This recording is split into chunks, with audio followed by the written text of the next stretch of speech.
તો વડોદરામાં કુખ્યાત બુટલેગર પોલીસના જાપ્તામાં આવી ગયો છે। પીસીબીએ બાતમીના આધારે અશોક બિશ્નોઈની ધરપકડ કરી લીધી છે।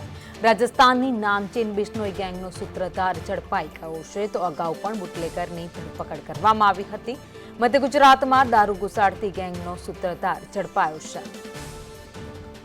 વધુ અપડેટ સાથે સંવાદદાતા હિરેન મોદી અમારી સાથે જોડાયા છે। હિરેન, મધ્ય ગુજરાતમાં દારૂ ઘુસાડતી ગેંગનો મુખ્ય સૂત્રધાર ઝડપાયો છે।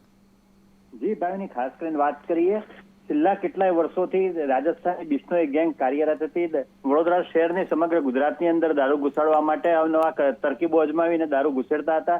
આ બાબતે જે તે સમયે રાજ્યની અંદર અલગ અલગ જગ્યાએ ગુના નોંધાયેલા હતા।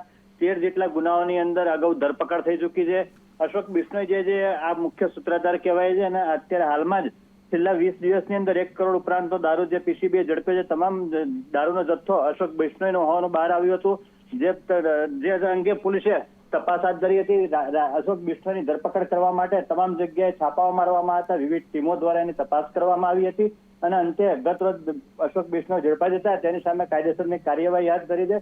હાલમાં વડોદરા શહેરના 4 પોલીસ મથક વિસ્તારમાં પણ વોન્ટેડ જાહેર કરવામાં આવે છે, ત્યારે એક પછી એક પોલીસ સ્ટેશનમાં પણ તેના ફર્ધર રિમાન્ડ લેવામાં આવશે તેવી જાણકારી પ્રાપ્ત થઈ છે। જીમ ભાવિની, આભાર માહિતી માટે।